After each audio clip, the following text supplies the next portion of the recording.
o'qiyman degansiz. Shunisini ham o'qing demoqchilar. Xo'p, o'qiyman. Davron Kabulov bo'lishiga Jahongir Poziljonovning yordami qancha? Jahongir Poziljonov yordami juda ham katta. Mani ko'pchilik akalarim qatori, Mirkomil akam qatori bu san'atda ozgina bo'lsa ham o'zimizni yo'limizni topishimizda hissasi qo'shilgan akalarimiz qatori Jahongir akamning ham hissalari katta. Xususan mana hozir biz siz bilan o'tirgan xonani ham men Jahongir akamdan qabul qilib olganman.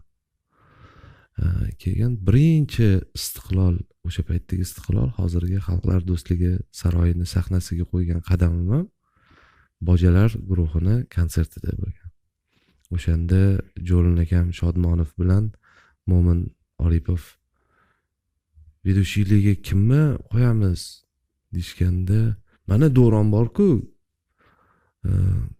hozir ko'chadan kimni qidirib yuramiz deshgan, shu bahona birinchi marta boshlovchi bo'lib Xalqlar do'stligida chiqqanman-da.